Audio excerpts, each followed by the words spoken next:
네, 함께 하실 말씀은 출애굽기 2장 11절에서 22절 함께 하겠습니다. 출애굽기 2장 11절에서 22절입니다. 일곱 우물, 일곱 딸이라는 제목을 가지고 함께 말씀을 나누고자 합니다. 네, 오늘 본문은 여러분이 잘 알다시피 모세 이야기인데요. 모세가 이제 좀 나이가 들어서 그의 백성들을 보고 또 사람을 죽이죠. 그래서 사람을 죽이는데 모래에다가 감추고, 그리고 나중에는 어떻게 해요? 들통나죠. 그래서 이스라엘 사람들이 막 개기니까 미디안으로 도망을 가죠. 미디안 도망가니까 그 여인들이 있고요.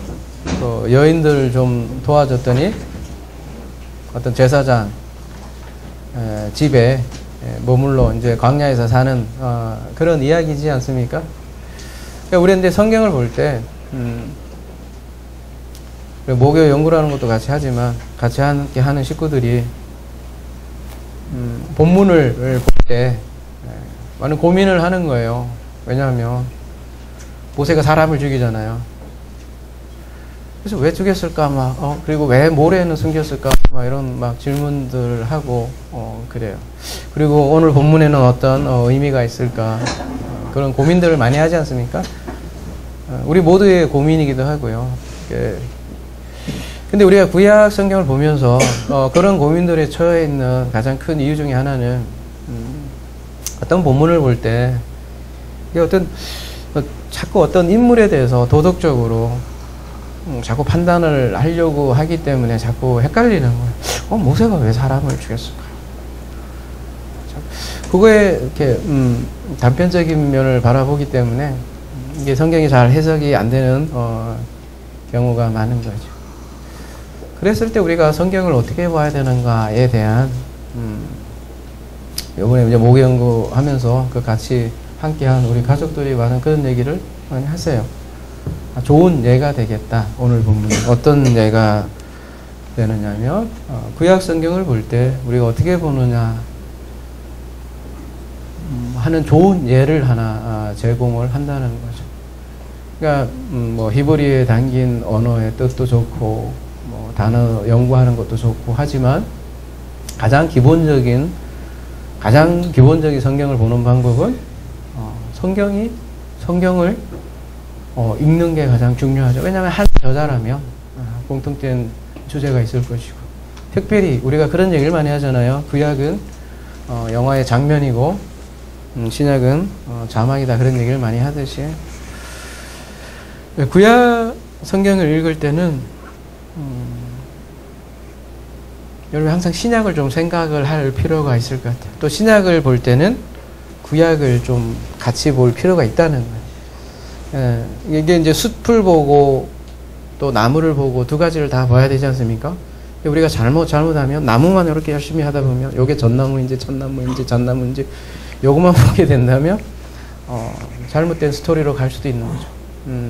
그럴듯한 멋있는 해석일 수는 있지만 잘못 다른 방향으로 갈 수 있는 소지도 있다는 거죠.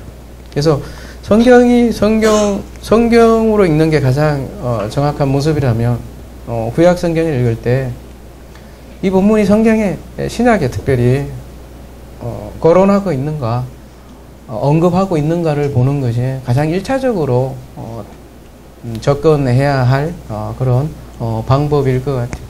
그래서 우리가 야곱이나 이삭이나 아브라함이나 그런 생애를 볼 때 항상 우리가 신약에서 야곱을 뭐라고 하는지, 야곱의 믿음에 대해서 얘기하는데 하필이면 왜 지팡이에 이렇게 얻는 것을 믿음으로 얘기했을까? 그 많은 사건 중에.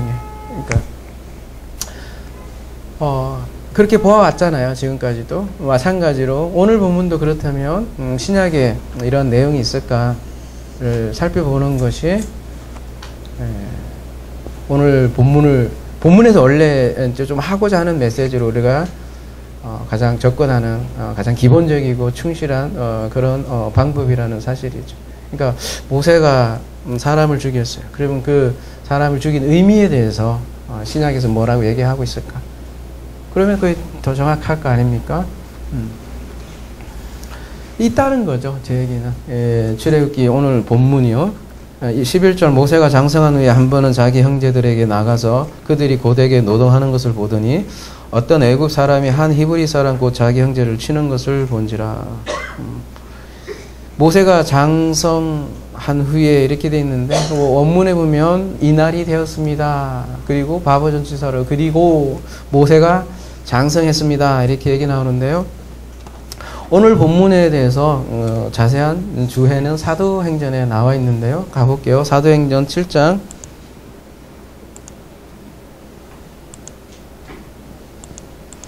20절 스테판의 설교인데요. 그때 모세가 났는데 하나님이 보시기에 아름다운지라 그의 아버지의 집에서 석 달 동안 길리더니 버려진 후에 바로의 딸이 그를 데려다가 자기 아들로 기름해. 이건 지난주까지 우리가 다뤘던 그런 내용이잖아요. 모세가 이제 오늘 출애굽기 2장 11절은 모세가 장성했습니다 이렇게 나오는데 여기서 뭐라고 이제 좀 더 구체적으로 얘기하냐면 모세가 뭐래요? 애굽 사람의 모든 지혜를 배웠습니다. 그래서 그의 말과 하는 일을 능하더라 이렇게 얘기 나오고 있네요. 그쵸? 그러니까 장성한 모습을 모든 지혜를 다 배웠습니다. 그렇게 얘기를 하고 있네요. 그리고 나이가 40이 되매 그 형제 이스라엘 자손을 돌볼 생각이 나다네. 나이까지 기술을 하고 있네요. 몇 살이요? 40살이라고 기술을 하고 있고 그 이스라엘 자손을 돌볼 생각을 그 형제 이스라엘 자손을 돌볼 생각이 나더니 이렇게 얘기를 하고 있네요. 성경에서 형제라는 말은 이웃이라는 말과도 거의 같이 씁니다. 그래서 레위기 19장 17절에 보면 너는 내 형제를 마음으로 미워하지 말고 이웃을 인하여 죄를 당하지 않도록 이렇게 형제와 이웃을 이렇게 연결해서 얘기를 하고 있는데요. 이스라엘 자손을 그 형제로 지금 이게 묘사를 하고 있더라는 거죠. 그래서 그 형제를 돌볼 생각이 나이 40이 되매 형제를 돌볼 생각이 났습니다. 이렇게 얘기를 하고 있습니다. 그러니까 나이 40에 애굽 사람의 모든 지혜를 배울 거예요. 어떤 면에서 모세의 인생은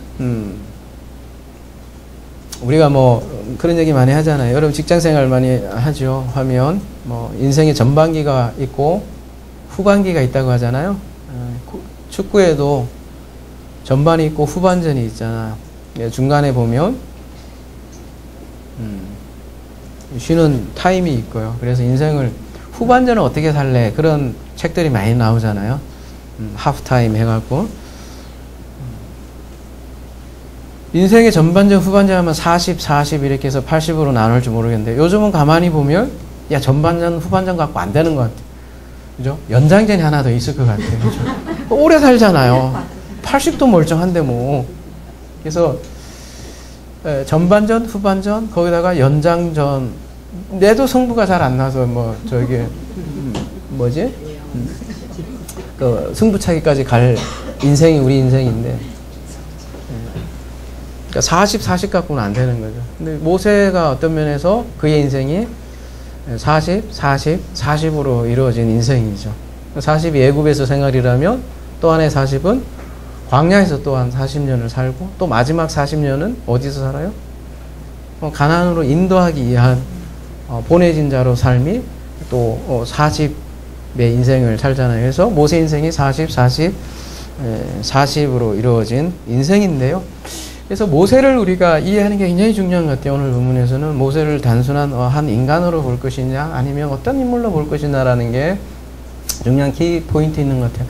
그리고 그 모세를 사도행전에서는 어떻게 그리고 있고 히브리서에서는 또 모세를 어떻게 바라보고 있느냐 그 눈으로 우리가 모세를 바라봐야지 단순히 인생으로 보면 살인자라고밖에 안 보인다는 거죠.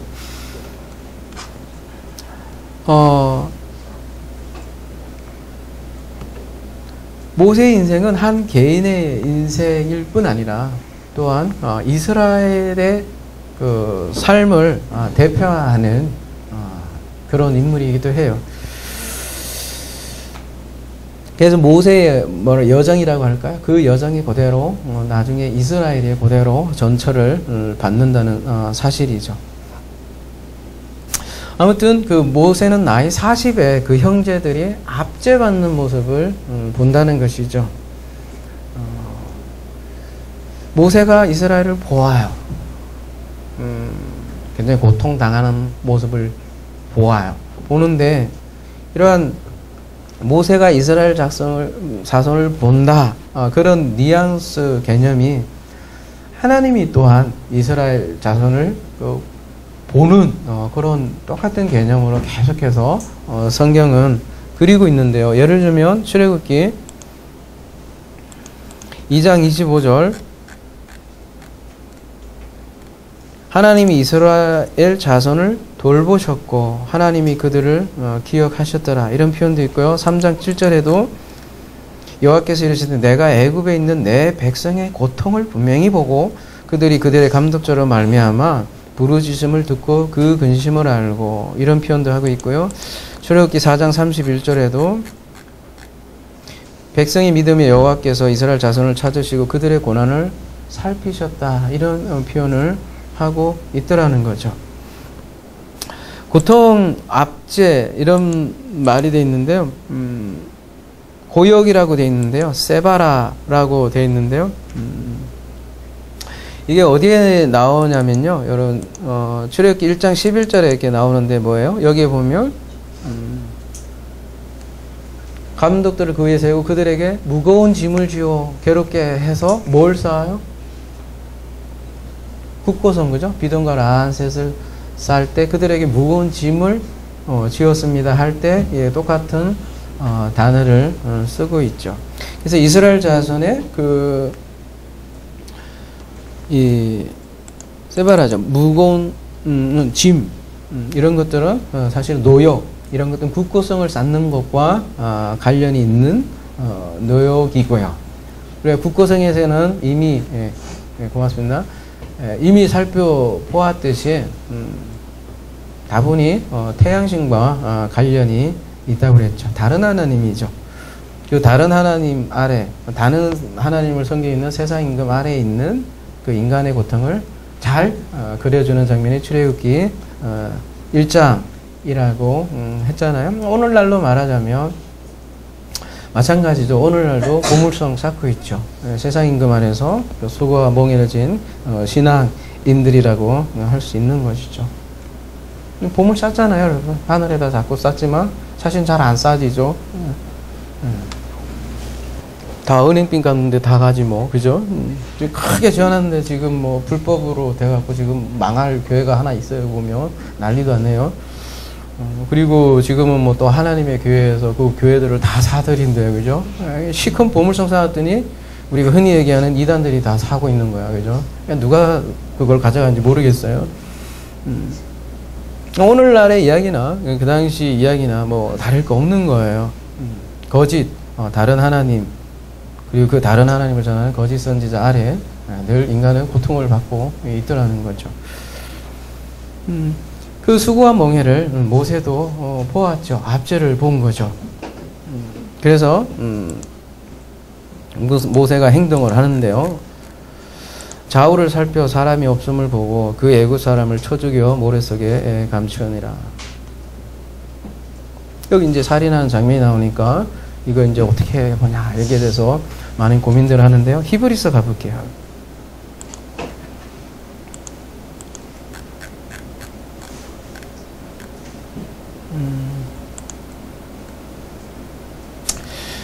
성경을 아무리 찾아봐도요, 모세가 이렇게 살인한 장면에 대해서 이렇게 블레임하고 이렇게 비판하고 그런 걸 못 봤어요, 잘.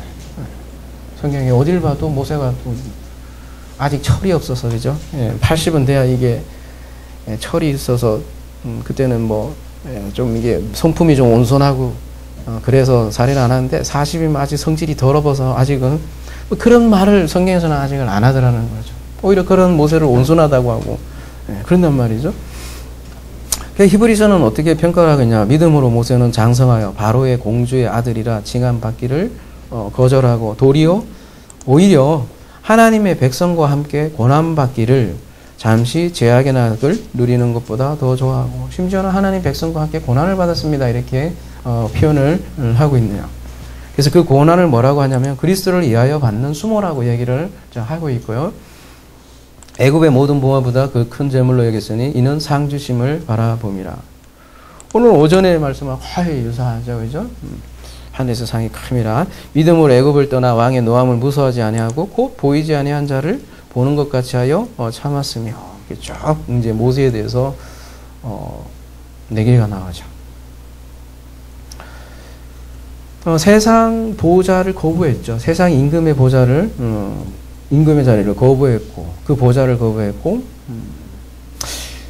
사람을 죽였는데 잘 생각해 보십시오. 그가 어떤 왕의 아들이라면 그가 나중에 보좌를 차지해서 이스라엘 백성들을 구할 수도 있지 않겠어요? 그래서 노역을 줄여줄 수도 있잖아요. 마치 예수께서 로마의 왕이 될 수도 있잖아요. 맞으면 끝발 좋은 힘으로 해서 왕이 돼서 이스라엘을 독립시켜 줄 수도 있잖아요. 그렇지만 그러한 방법을 사용하지 않았죠. 그러한 방법이야말로 마태복음 4장에 나오는 시험의 내용이죠. 네가 한번 힘으로 로마를 다 때려 부셔봐라. 그러면 너의 영광이 쫙 돼갖고 멋있는 메시아 아니냐? 이렇게 꼬시는 게 사탄의 시험 아니겠습니까? 근데 그런 시험에 대해서 뭐라 그래요? 나는 그런 메시아가 아니다.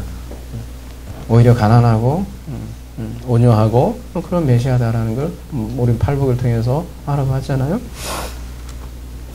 그러니까 그러한 앙을 그리스도도 거부했고 모세도 마찬가지로 거부하고 오히려 고난에 동참했다고 히브리서에서는 얘기를 하고 있더라는 거죠. 그러니까 왕궁보다는 광야를 그래서 택하게 되고 그러니까 히브리서에 의하면 모세의 이렇게 하나하나의 행동은 하나님의 백성과 함께 고난받은 것으로 묘사를 하고 있더라는 거죠. 그래서 언뜻 보면 모세가 들키고 싶지 않아서 좌우로 이렇게 살펴갖고 아무도 없어 이렇게 딱 숨겨갖고 모래에 숨어갖고 그런 모습을 보이는데 그 다음날 보면 다 들켜요. 아무도 안 본 게 아니라 있단 말이죠.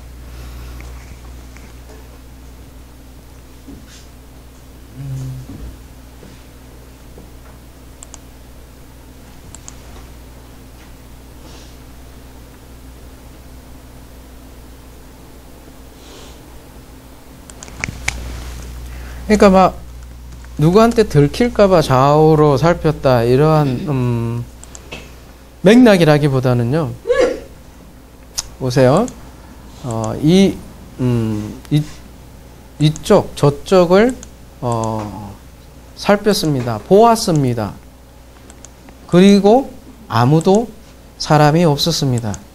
그래서 본인이 낙하했습니다. 누굴요? 미스라엘을, 그 애굽인을. 그리고 모래에 감추었습니다. 그러니까 아무도 없었다는 거예요.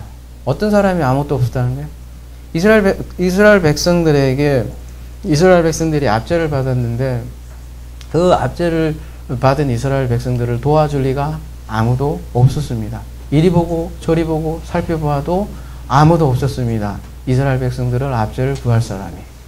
그래서 본인이 죽였습니다. 그런 얘기를. 이사야 59장에 가볼게요. 그런 표현들이 많아요.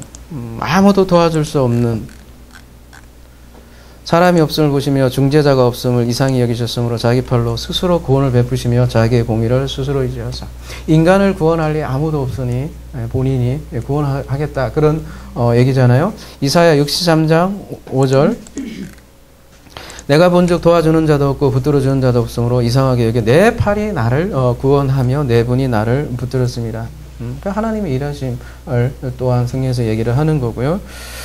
이 낙하라는 게 사람을 이렇게 어떨 땐 치다, 어떨 땐 죽이다, 그런 것까지 가는데, 이 낙하라는 동사를 하나님도 굉장히 많이 사용한다는데, 우리가 좀 주목해 볼, 필요가 있단 말이죠. 출애굽기 12장, 12절 가보겠습니다. 내가 그 밤에 애굽 땅에 두루 다니시며 사람이나 짐승을 막론하고 애굽 땅에 있는 모든 처음 난 것을 다 치고, 낙하예요. 애굽의 모든 신을 내가 심판하리라. 나는 여호와라. 이렇게. 아까도 말씀드렸지 모세의 하나의 행동은 모세의 단순한 한 인물이 아니라 그러니까 하나님의 행동과도 연결이 되어 있고 나중에 이스라엘 행동과도 연결되어 있고 그리스도의 행동과도 연장이 되어 있고 우리 마태복음 살펴보았지만 예수께서 제2의 모세로 다 그려지고 있다는 거죠. 그리고 사도행전에서 그걸 지원해요. 이따가 볼게요. 출애굽기 12장 14절 내가 애굽 땅을 칠 때에 그 피가 너희가 사는 집에 있어서 너희를 위하여 표적이 될지라 내가 피를 볼 때 너희를 넘어가니 재앙인들 이렇게 애굽 장자를 치다 할 때도 하나님께서 치는 거예요. 왜 치냐? 구원을 위해서 치는 장면으로 나오고 있다는 거예요. 그러니까 모세의 살인이라는 게 단순한 뭐 그런 살인 행위로 보기 힘든 이유가 여러 있다는 거죠. 그래서 아까 출애굽기 3장 7절에도 보았지만 여호와께서 이르시되 내가 애굽에 있는 내 백성의 고통을 분명히 보고 하나님께서도 애굽의 고통을 본 걸로 이렇게 표현을 하고 있고 그를 부르짐을 듣고 그 근심을 알고 그거에 개입하는 장면이 출애굽기에도 나오는 거죠. 그러니까 모세는 하나님의 고통에 참여했다는 거죠. 백성의 고통에 참여하는 거이기도 하고요. 그러니까 모세의 행위는 훗날 또 이스라엘의 구원의 출애굽 과정과 그대로 연결되어 있습니다. 장자의 죽음 후에 유월절 그 다음에 광야로 나가는 이스라엘 모습을 미리 보여주는 것이기도 하고요. 13절이요. 이튿날 다시 나가니 두 히브리 사람이 서로 싸우니지라 그 잘못한 사람에게 이르되 내가 어찌하여 동포를 치느냐 하며 그가 이르되 누가 너를 우리를 다스리는 자와 재판관으로 삼았느냐 내가 애굽 사람을 죽인 것처럼 나도 죽이려냐 모세가 두려워하여 이르되 일이 탈로 되어 있더라.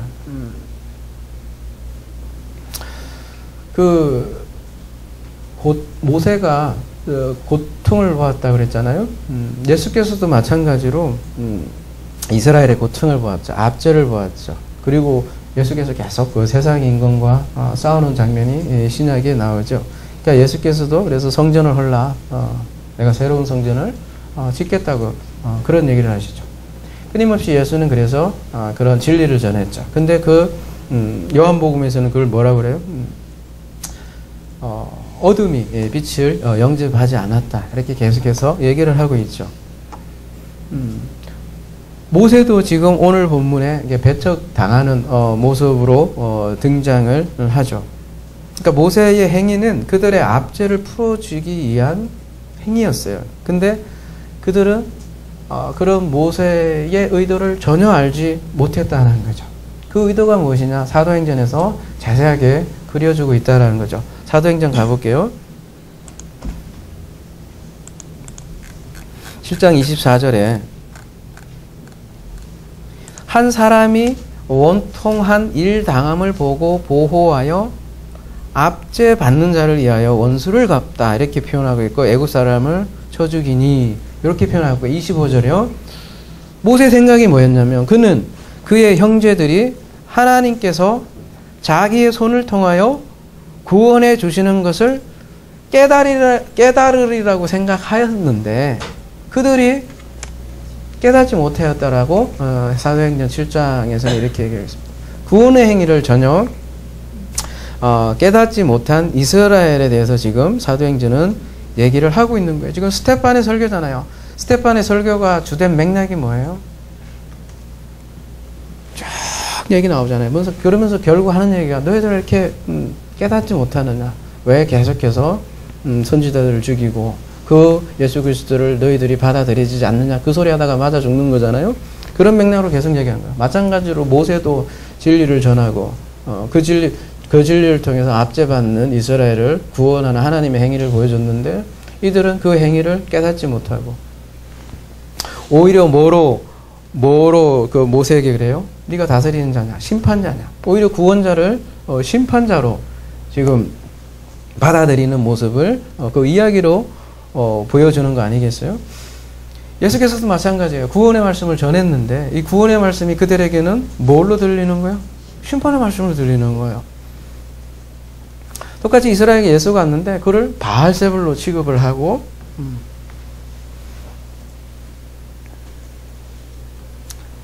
모세가 이 일로 인해서 그러니까 이스라엘이 영접하지 않은 거예요. 모세를요. 그래서 모세가 이스라엘을 떠나게 되죠. 광야로 가게 되죠. 나그네가 되죠. 이제는 광야로 가는데, 나그네로서 광야로 가는데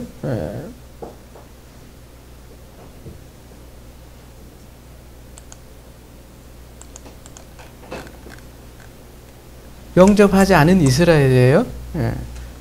그리고 그 나그네 된 모세가 어디로 가냐면 광야로 가는데, 광야에서 무슨 일이 일어나는 거죠. 그래서 이 광야의 요 사건과 앞에 이스라엘 사건을 두 개가 딱 대비되어 있다면, 왜 이렇게 두 개를 대비해놨냐를 하면 오늘 본문에서 하고자 하는 메시지를 우리가 읽을 수 있다는 거죠. 단순한 살인 얘기하는 게 아니라 우리에게 뭘 주려고 했는가 하는 거죠. 누가요? 여호와가. 누구를 통해서? 모세를 통해서 우리에게 뭘 전해주려고 했는데 우리는 뭘 받았고 뭘 받지 않았냐를 보여준다는 것이죠. 15절, 바로가 이 일을 듣고 모세를 죽이고자 하여 찾는지라 모세가 바로의 낯을 피하여 미디안 땅에 머물며 하루는 우물 곁에 앉았더라. 그 일이 이제 바로에게 들어가는데 모세를 죽이고자 찾는 거죠. 왕자인데 그러죠. 끝발 좋은 왕자인데, 그러니까 한 사람 죽였다고 사실은 뭐 끄떡도 안 할 거 아니에요. 그러니까 그 감독을 하나 죽였다는 거는 바로에게 있어서는 심각한 대적 행위였다라는 것을 인식을 했겠죠. 이게 단순한 한 사람의 문제가 아니라 이제는 그 세상임금, 바로는 세상임금의 표상이라고 그랬죠. 이 세상임금과 모세하고는 서로 이제 대적 관계가 됐다는 거죠. 모세가 그 세상임금 아래에 있는 수고와 멍해진 자들을 해방시키는, 벗어나게 하려고 하는, 구원하게 하려는 행위잖아요. 그러니 바로에게서는 큰 심각한 대적 행위가 되는 것이죠. 그 메시아죠. 모세는 메시아예요. 네. 메시아 입장으로 봐야 돼요. 한 사람의 인물이라기보다는. 그러면 그 시편 2편에 보면 그런 내용이 나죠. 어찌하여 이방 나라들이 분노하며 민족들이 헛된 일을 꾸미는가. 세상의 군왕들이 나서며 가난들이 서로 꾀하여 여호와의 기름 부음 받은 자들을 대적하며, 이런 얘기 나오잖아요. 똑같아요. 요한복음에도 보면 뭐라고 나와요? 5절에 가보면 빛이 어둠에 있대 어둠이 깨닫지 못했습니다. 이런 표현이 나오고, 9절에 좀 넘어가면 참 빛고 세상에 와서 각 사람의 비추는 빛이 있었는데 그가 세상에 계셨으며 세상은 그런 말미암아 지원받았으며 세상이 그를 알지 못하리라. 자기 땅에 오며 자기 백성이 영접하지 않았으나 영접하는 자 곧 그 이름을 믿는 자에게는 하나님의 자녀가 되는 권세를 주셨으니, 이렇게 표현하겠습니다. 요한복음에서도 어둠이 빛을 영접하지 않았습니다. 이렇게 계속해서 표현을 하고 있잖아요. 예수께서도 마찬가지로 바리새인과 서기관들에게 성전을 헐라고, 그들은 하늘이, 성전은 그들에게 있어서는 하늘이었잖아요. 하늘이 무너지는 소리죠. 또 안식일도 어기고 있죠. 그러니까 이 바리새인과 서기관들이 보기에 이 예수는 율법 파괴자요, 신성 모독자요, 죽일 수밖에 없는 거죠. 생명을 전했는데 그 생명을 대적한 장면이 신약의 고소란이 등장을 하는데요. 이 구약의 스토리는 그게 바로 세상의 대표로 등장하는 바로라는 거죠. 그러니까 그의 백성을 죽였던 거죠. 애굽인을 죽인 것은 그래서 바로를 대적하는 거하고 마찬가지죠. 아까 스테판의 설교가 주제가 계속해서 쫙 설명하면서 결국 하고 싶은 얘기가 이런 거 아니겠습니까? 7장 51절에 보면 목이 곧고 마음과 기에 할례를 받지 못한 사람들아, 너희도 너희 조상과 같이 항상 성령을 거스리는도다.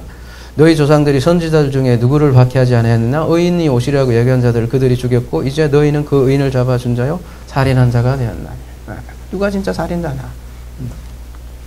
그리스도를 죽인 너희들이 살인자 아니냐라고 스테판은 얘기를 하잖아요. 이렇게 목이 곧고 마음이 기에 할례를 받지 못한 자들아, 항상 너희가 성령을 거스리는도다. 이 얘기하려고 쭉 구약의 역사를 얘기하면서 그렇게 하는 거잖아요. 모세는 그래서 그 바로의 아들됨을 거부를 하고, 그러니까 전쟁이죠. 그래서 바로의 낯을 피해서 미디안 땅을 가게 되는데, 그 또 장소가 참 재밌잖아요. 어디에 머물게 됩니까? 미디안 땅에 머물며 하루는 우물 곁에 앉아들어. 꼭 보면 그 요한복음 4장에 보면 그죠? 그러니까 똑같은 야사브라는 단어를 쓰고 있고 수가성 우물가에 그 사마리아 여인을 만날 때 비싼 뉘앙스로 나그네의 모습으로 그죠? 피곤해서 앉아 쉬는 그런 그리스도를 그리고 있잖아요. 모세도 마찬가지로 지금 우물에 앉아 있는데 우물에 대해서는 우리가 BMW에서 아예 1시간을 할애해서 살펴보았잖아요. 그죠? 우물의 전문가 여러분, 우물은 뭐예요? 아닌갑네. 아니, 우물을 보면 항상 그 남녀가 뭔가 썸씽이 일어나는 장면에 보면 항상 우물이잖아요. 그죠? 대표적으로 이삭의 아내, 리브가를 만난 장면 엄청나게 길게 그려져 있는데 그게 다 우물 얘기였지 않습니까? 야곱도 마찬가지죠. 야곱도 그 아내 라헬을 우물가에서 만나고 모세도 마찬가지로 오늘 본문에 그 우물가에서 이렇게 만나고 아까 말씀드렸던 요한복음 4장도 그래서 그 나그네로 우물가에서 수가성 여인을 만나는 그리스도에 대해서 얘기를 하고 있잖아요. 그러면 왜 하필 물레방아가 아니라 그죠? 왜 우물에서 만나냐 이죠 성경에서는. 왜 우물이에요? 물과 관련이 때문이죠. 구원을 이렇게 물이 생명의 말씀을 뜻하잖아요. 그 물을 주는 장면으로 참 그리기에 좋은 표현이 우물이지 않습니까? 광야의 사막에 얼마나 물이 귀하겠습니까? 근데 그 우물에서 물을 준다는 것은 사람에게 생명을 주는 것이고 어둠에 처해 있는 사람들에게 빛인 거죠. 물이. 그래서 우물로 우리에게 그냥 그림으로 그려준다는 거죠. 그래서 우물에 대해서 그렇게 많이 얘기를 해요. 이사야 41장 17절 가련하고 가난한 자가 물을 구하되 물이 없어서 갈증으로 그들의 혀가 마를 때 나 여호와가 그들의 응답하였고 나 이스라엘의 하나님이 그들을 버리지 않게 물 주는 하나님으로 이렇게 얘기를 하고 있고 내가 헐벗은 산에 강을 내며 골짜기 가운데 샘이 나게 하며 광야가 못이 되게 하며 마른 땅이 샘 근원이 되게 할 것이니라. 이사야 58장 11절에도 가보면요. 여호와가 너를 항상 인도하여 메마른 곳에서 내 영혼을 만족하게 하며 내 뼈를 견고하게 하리니 너는 물된 동산 같겠고 물이 끊어지지 아니하는 샘 같을 것이라. 물로 이렇게 표현해요. 굉장히 우리에게 다가오는 그 심상이잖아요. 그죠? 그래서 족장 스토리에 보면 또 이게 우물 파는 얘기가 굉장히 많잖아요. 거기 보면 이제 부엘세바라고 나오는데, 오늘 이제 제목과도 관련이 되어 있지만, 부엘세바라는 게 뭐예요? 부엘이 우물이고, 세바가 7이잖아요. 그런 사막에, 광야에, 그죠? 7개의 우물이 있겠어요. 그렇게 많지도 않겠죠. 근데 꼭 7개의 우물이라기보다는 이게 7이라는 우물이죠. 7에 대해서는 우리가 살펴보았듯이 이게 이삭을 낳고 그 다음에 이제 우물 스토리가 나오는 거거든요. 그래서 이 우물을 통해서 일종의 그 진리를 표현한 게 부엘세바인데요.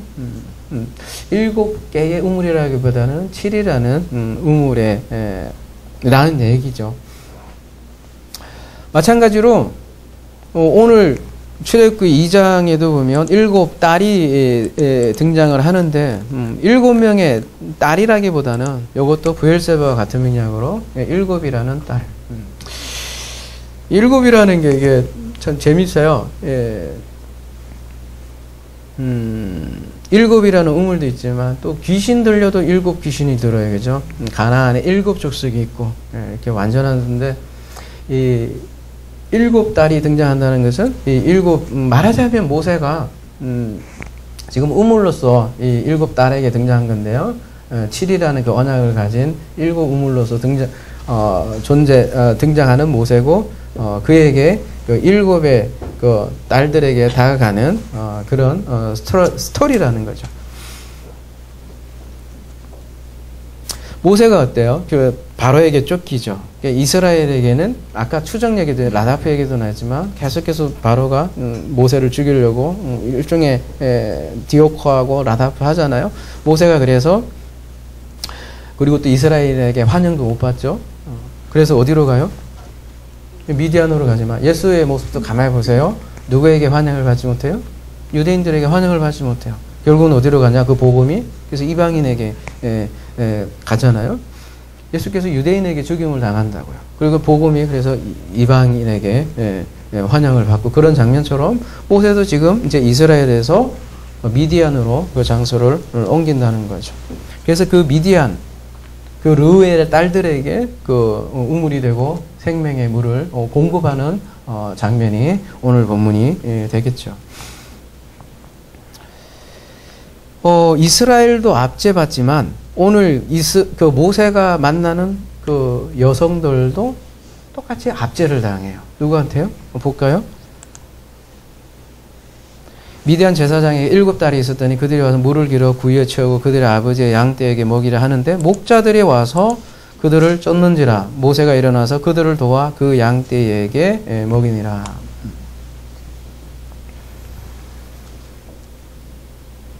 이 7달들이 물을 먹이려고 하면 다른 목자가 와갖고 계속 방해를 하는 거예요. 그리고 지들이 먼저 먹이고 그래갖고 맨날 집에 늦었던 모양이에요. 그죠? 계속해서 이렇게 괴롭히는 모습으로 등장을 하는 거죠. 근데 누가 그거를 돕느냐 하면은 모세가 그 못돼 먹은 목자들을 물리치고 또 7달들의 그 양에게 물을 먹이는 그 스토리라는 거죠. 모세가 엄청 힘이 셌나 어떤지 그죠? 어쨌든 꽤나 좀 되는 목자들 같은데요, 그죠? 그들을 물리치고. 그러니까 요 스토리가 그 애굽에 있는 사실 그 스토리하고 사실 똑같은 거예요. 압제받는 여성들, 압제받는 이스라엘 둘이 같이 있고 그 압제를 도와주는 거죠.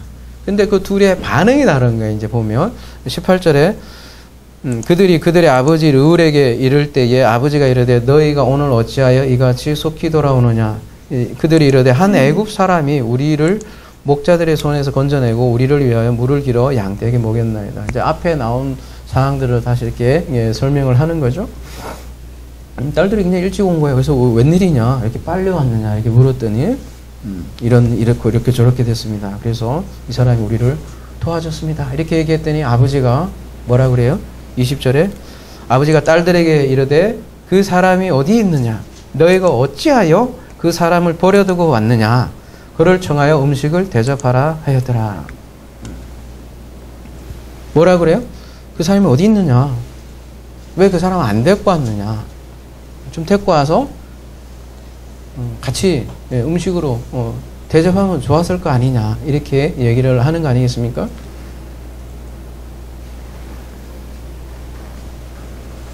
어때요? 반응이? 르우엘의 반응과 그 이스라엘의 반응이 전혀 다르죠. 근데 르우엘이라는 이 신비의 인물이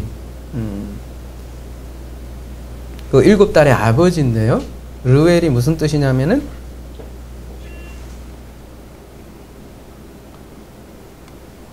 엘은 뭐 하나님이고 그죠? 그 르우는 그 친구란 뜻이 앞에가. 그래서 하나님의 친구란 뜻이에요. 르우엘이.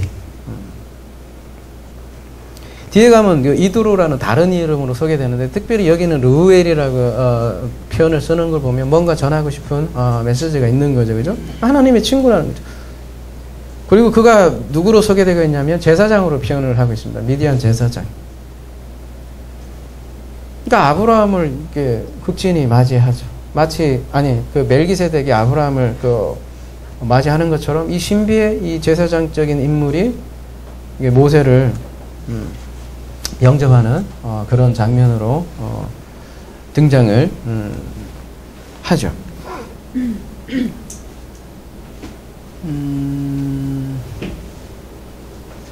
르우엘은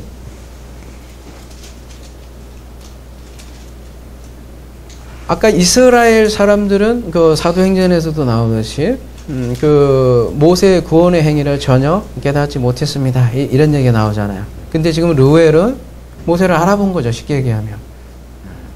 하나님이 친구이기 때문이죠. 그래서 이제 구원을 우물로 그리고 있는데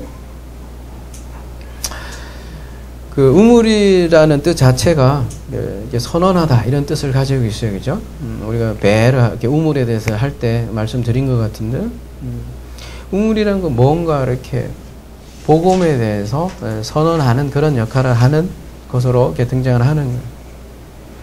그래서 우리가 진리의 말씀을 흘린다 그런 얘기를 하잖아요. 진리의 말씀을 이렇게 넘치게 흘리게 할 수 있는 것은 그 참된 우물이어야 한다는 거죠.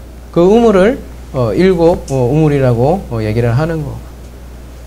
그러니까 스토리는 목자들을 이렇게 방해받는 그 여인들을 돕는 행위로 나오지만 그 내용에 있어서는 그 모세의 구원행위, 그러니까 그 모세라는 그 우물에서 참된 샘물이 흘러넘쳐서 그 여인들에게 생명수를 주는 그런 메시지를 우리 주는 거죠. 요한계시록 21장에서 그래서 이렇게 얘기를 하잖아요.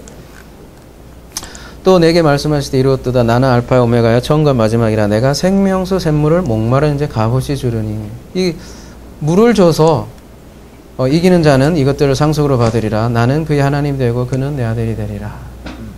물을 줘서 물을 마시는 거를 구원이라고 그렇게 얘기를 하는 거 아니겠습니까?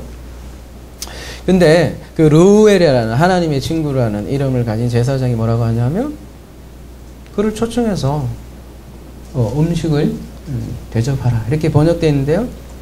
그 남자가 정확히 번역하면 원문에 보면 그 남자가 음식을 먹도록 하라 이렇게 얘기가 있다. 더불어 먹도록 하라. 요한계시록 3장 20절에 보면 뭐래요? 볼지어다 내가 문 밖에서 두드리지 누구든지 내 음성을 듣고 문을 열면 내가 그에게로 들어가 그로 더불어 먹고 그는 나로 더불어 먹으라. 더불어 먹는 게 곧 구원이에요. 여러분 같이 먹는 재미 쏠쏠하죠. 예. 요즘 제가 하여간이 즐거워. 예. 하여간이 서로 이렇게 반찬 집에 있는 거 조금씩 가져와서 먹는데 어떤 분은 말씀보다 그 먹는 게 더 재밌어서 나올지 모르겠는데 이거를 이렇게 하찮게 생각할 게 아니라 여러분 사도행전에 보면 떡을 떼며 이렇게 항상 떡을 뗐다 그러잖아요. 오늘날로 얘기하면 항상 같이 식사를 했으며 그 얘기하고도 마찬가지라는 거죠. 먹는 건 굉장히 중요한 일이죠. 서로 친해지는 길이기도 하고. 뭐 인생 복잡하게 얘기하지만 뭐 있습니까? 먹고 자고 그죠? 잘 자고 잘 먹고 그게 건강 아니겠습니까? 서로 뭔가를 먹고 나눈다는 거는 물론 이제 밥만 먹고 그러면 아무런 의미가 없겠지만 무엇으로 같이 교제하고 무엇으로 같이 공감하고 그런 같은 말 속에 같은 음식을 먹는다는 것은 굉장히 소중한다는 거예요. 인생의 즐거움의 큰 부분이기도 하고요. 같이 먹는 거예요.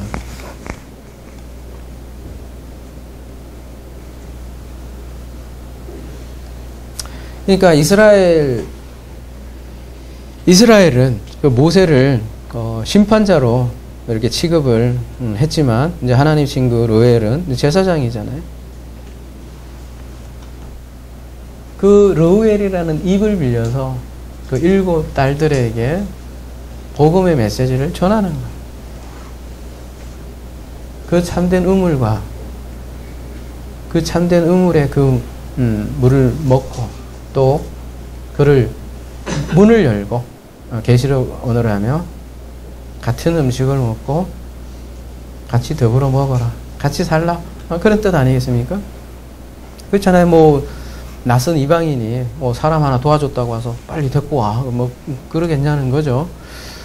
출애굽기 다시 오늘 본문으로 돌아가서 이제 마지막 부분 나누고 우리도 즐겁게 먹는 시간을 하도록 하겠습니다. 모세가 그와 동거하기를 기뻐하며 그가 그의 딸 시보라를 모세에게 주었더니 모세가 그와 동거하기를 기뻐했다. 원어에는 그렇게 되어 있네요. 물론 그 하위 씨는 르우엘이겠죠. 하나님의 친구이죠. 모세도 하나님의 친구고 친구끼리는 말이 통하는 법이죠. 그랬더니 르우엘이 그의 딸 시보라를 모세에게 주었습니다. 이렇게 하는데 시보라라기보다는 좀 발음을 좀 바꿨으면 싶은데 저는 시보라니까 앞에 뭐야 1장에 누구 나오죠? 그 왜 그 빛나고 아름다운 여인 브라와 그때 그 뭐였지? 하여튼 그 비슷해요. 아니 시간 볼까요? 이제 시간이 없어서 제가 3파. 그 이름이 뭐였죠? 여기는 시브라고, 오늘 2절에는 그 브라하고 보라 차이군요. 그죠? 비슷비슷한데 사실 원어로 보면 좀 전혀 달라요.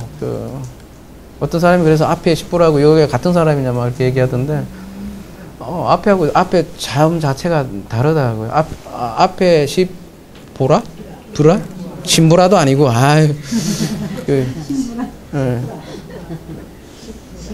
여기는 신보라, 저기는 신부라. 근데 시브라.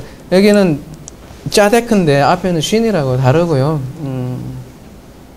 그래서 사람 이름이 그 사람이 아닌데 어쨌든 여기는 짜데크 돼 있어갖고 찌포라예요. 치포라. 시포라라기보다 그냥 아예 그냥 그래서 영어는 좀 낫네요. 찝 이렇게 돼 있는데 그죠? 치포라. 치포라로 읽어야 되는데 무슨 뜻이냐면 새예요. 새. 새라는 뜻인데요. 오늘 왜 오전에 그 말씀을 나누었죠. 오후에도 아마 이 말씀을 언급할 거다 그런 얘기를 한 부분이 있는데, 그 선지자들 막 죽이는 장면에서 나오는 그런 말씀이잖아요. 거기에 보면 예루살렘아 선지자를 죽이고 내게 파송한 자들을 돌로 치는 자여, 암탉이 그 새끼를 날개 아래 몸같이 내 자녀를 모으려 한 일이 몇 번이냐 이렇게 얘기를 하는데, 이게 암탉이라고 번역되어 있지만 호로니스라고 해서 사실 암탉이라고보다는 새예요. 새. 일반적인 새. 그러니까 비유인데요. 이건 일종의 비유인데 예루살렘을 일종의 새로 이렇게 비유를 하는 거예요. 그러니까 성전은 이게 새를 모으는 것 같이 이렇게 자녀를 모아야 하는데, 이놈의 새는 그러니까 하나님은 그러니까 새로서 이렇게 그 자녀들을 이렇게 모으려고 하는데, 이놈의 선지자들이 오전에 얘기했던 거짓 선지자들을 다 죽여버리는 거예요. 그죠? 모으게 하려고 하면, 그죠? 그거를 한탄하는 그런 말씀이잖아요. 이런 거 천국 비유해 보면, 천국은 마치 나무가 있고 그 나무가 자라서 나중에 이렇게 새를 모은다, 그런 얘기를 하잖아요. 그런 새죠. 그런 의미에서 모세도 우물로서 이렇게 새를 이렇게 모으는 인물이죠. 그런 의미에서 치포라가 새이죠. 새. 근데 그 7 사실 딸이라고 되어 있지만 그 대표로 치포라가 등장을 하고요. 그러니까 7 우물, 모세에게 7 딸인 게죠. 신약의 영어로 얘기하면 7 귀신 들린 막달라가 그리스도를 통해서 구원받는 그림하고도 또 같은 것이죠.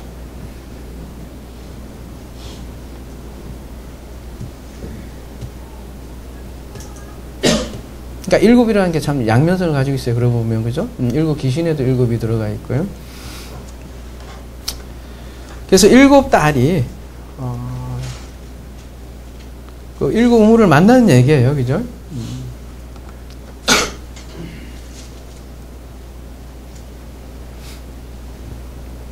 그러니까 우물을 배경으로 하고 있고, 그 여자가 남자를 만나는 스토리이기도 하고, 제가 자주 얘기하지만 자고 이래로 여자는 남자를 잘 만나야 돼요. 하여튼 남자 잘못 만나면 골치 아파요. 그죠? 여러분 인생에서 경험하잖아요. 그죠? 그거 경험하라고 해서 결혼을 뭔가 만들어 놓으시는 거지만, 하여튼 자고 이래로 여자는 남자를 잘 만나야 돼요. 남자 잘못 만나면 평생 고생해요. 그죠? 우리가 그런 얘기 있잖아요.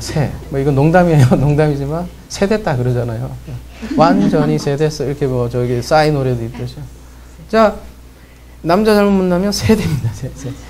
찌포라 얘기 나도 제가 새 얘기 하지만, 그 새가 있잖아요.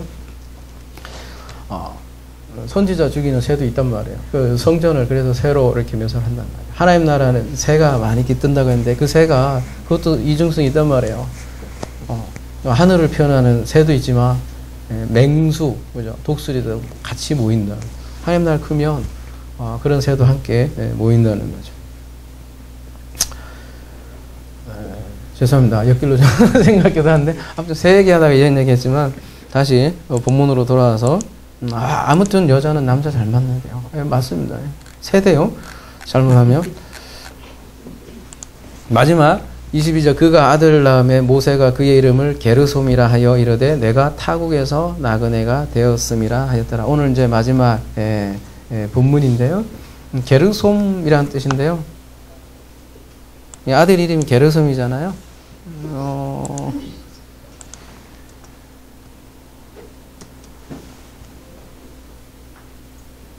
그 이름을 할 때 셈 들어가 있잖아요. 벌써 여기도 여기 셈 같이 들어가는데 원래 거기라는 뜻도 있고 그죠? 앞에는 가라.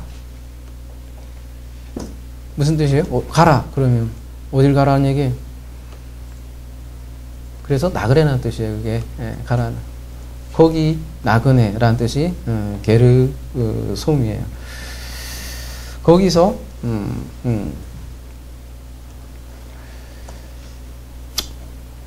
모세가 애굽에서 추방됐잖아요, 그죠? 그게 당연히 이제 나그네 인생이죠. 그리고 고통받는 여인들과 함께했죠. 그래서 게르솜 해서 내가 있잖아 옛날에는 잘 나가는 왕궁에서 살았는데 말이야. 40살까지는 내가 쭈쭈빵빵 그런 멋진 내 인생의 전반기 아까 전반전 후반전인데 내 전반전은 끝발나는 인생이었는데 말이야. 참 재수가 더럽지. 요 와서 그 광야에서 내가 썩은 인생도 이렇게 썩은 인생이 될 수 없어. 신세 한탄에서 한시 난 나그네가 됐어. 그래서 게르솜이라는 이름을 줬을까요? 그런 의미라기보다는 여러분 우리 신앙의 그 선조들 믿음의 선조들 전부 다 그 나그네로 이렇게 그리고 있어요. 어떤 면에서 신앙을 갖는다는 것은 나그네 삶이죠. 왜요? 아까도 오전에도 얘기했지만 다른 거예요. 세상이 다른 거예요. 나라가 다르죠. 같이 존재하죠. 두 나라가 같이 겹쳐 있는데 이러면 꼭 말이 통해야 되죠. 다른 나라를 산다고 하는 것 같잖아요. 그죠? 실제로 그렇잖아요. 그게 나에게는 핍박이고 박해고 그런데 근데 믿음의 사람들은 항상 그렇게 나그네로 살았다고 이렇게 얘기를 하잖아요. 막 이 세상이 막 쓸모없다 막 그런 의미라기보다는 이방인이죠. 말 그대로 이 다른 사람들인 거죠. 히브리서 11장 14절 이 사람들은 다 믿음 없다가 죽었으면 약속을 받지 못해서 그들을 멀리서 보고 환영하며 또 땅에서는 애국인과 나그네임을 증언하였으니 그들이 이같이 말한 것은 자기들이 본향을 찾은 데를 나타냄이라. 그들이 나 한번 본향을 생각하더라면 돌아갈 기회가 있으리니라. 그들은 이제는 더 나은 본향을 사모하니 곧 하늘에 있는 것이라. 이러므로 하나님이 그들의 하나님이라 일컬음을 받으심을 부끄러워하지 아니하시고 그들의 환승을 예비하셨느니라. 이게 쭉 보면서 이게 나그네로서의 믿음인 자들을 쭉 설명을 하고 있잖아요. 그런 의미에서 예수께서도 우리에게 나그네의 모습으로 다가온 거잖아요.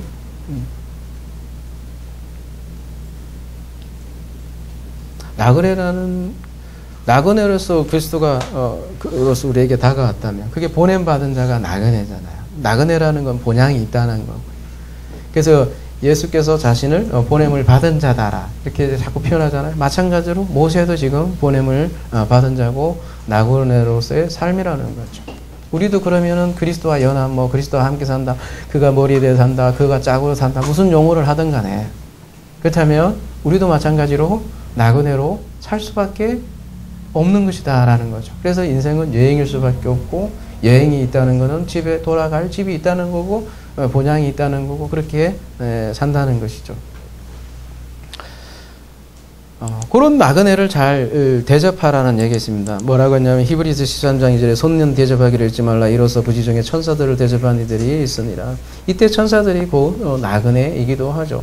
그래서 나그네의 천사들을 아브라함도 이렇게 대접하는 장면이 나 있고 하나님의 사자예죠. 하나님의 사자.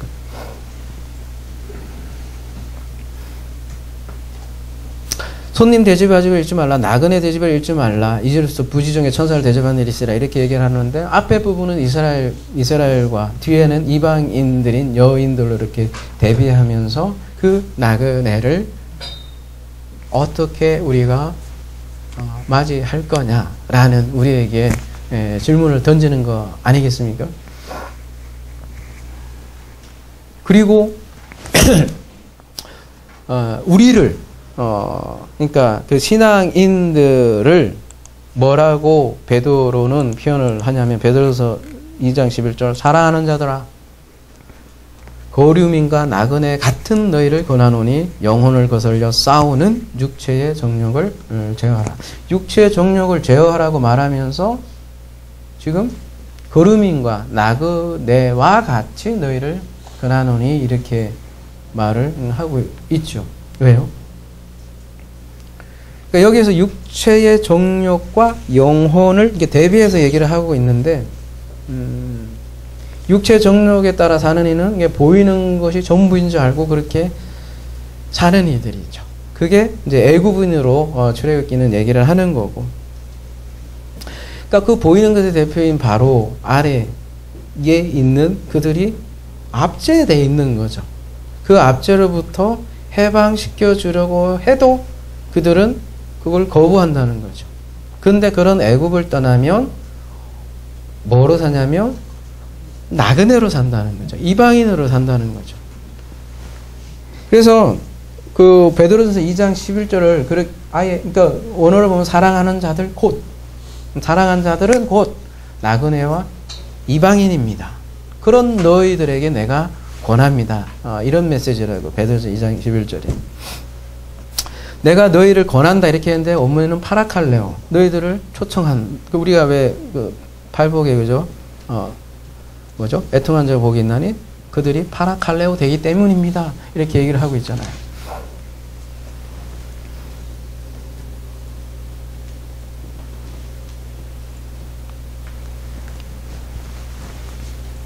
그러니까 육체 정욕을 따라 사는 이들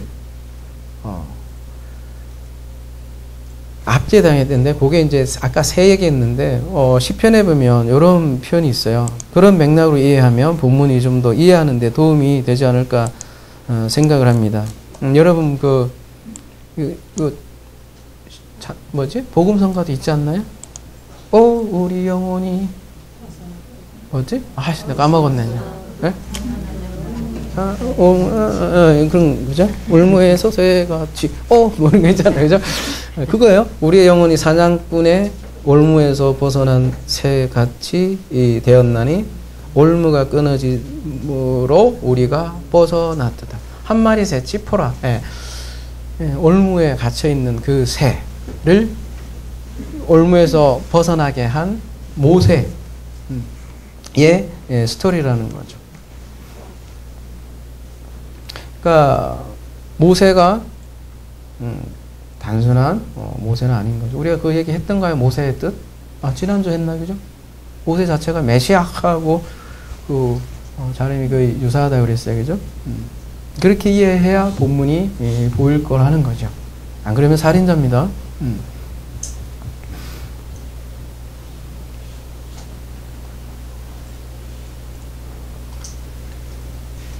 앞에 그 세상임금 아래 있는 유대인들은 오늘 시편으로 얘기하면 사냥꾼의 올무에 있는 새와 같은 것이죠. 그리고 목자들에게 늘 괴롭힘 받던 치포라, 그가 올무에서 벗어나는 스토리인데 그 벗어나는 것이 모세로 인해서 벗어난다는 거죠. 그러니까 일곱 딸이라는 거는 신약으로 얘기하면 그래서 일곱 귀신 들린 막달라와도 같은 거죠. 그에게 일곱 우물로 다가온 그 일곱 우물은 이제 구약의 스토리에서는 모세이지만 신약에서는 그 수가성 여인을 찾아온 그리스도, 그가 곧 일곱이라는 우물로 다가오는 것이죠. 근데 어떻게 다가오냐? 나그네로 다가오는 것이죠. 마지막 나그네에 대한 부분만 조금 언급하고 마무리하겠습니다. 사도행전 7장 6절 하나님이 또 이같이 말씀하시되 그 후손이 다른 땅에서 나그네가 되리니 그 땅 사람들이 종으로 삼아 400년 동안을 괴롭게 하시고. 7장 29절 모세가 이 말 때문에 도저하여 미디안 땅에서 그래서 나그네가 되었다고 그래요. 거기서 아들 둘을 낳으니라. 히브리서 11장 13절 이 사람들은 다 믿음을 따라 죽었으면 약속, 아까 했던 거네, 그죠? 애국인과 나그네로 증거되었다. 나그네로 다가오신 그리스도, 수가성 여인에게 나그네로 다가와 있죠. 그래서 진리의 물을 마시게 되지 않습니까? 그러면 그에 대한 우리도 나그네의 삶을 산다는 거죠. 그리고 우리의 믿음의 선조들이 다 그렇게 살았습니다.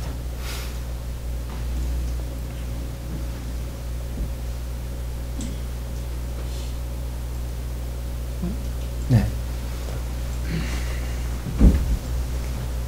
근데 그러한 나그네의 삶이 누군가에는 그 올무에 갇힌 새에게 진리의 물을 공급하는 그런 우물의 삶을 된다는 거죠. 그래서 우리의 믿음의 조상들이 다 세상적으로 얘기하는 그 땅이 없이 움직이면서 그렇게 살았지 않습니까? 그래서 우물이라는 그 파면서 진리의 복음을 전했듯이 곧 지금은 교회된 우리가 그 나그네요, 또 그 우물이요, 그 우물에서 물을 전하길 원한다는 거죠.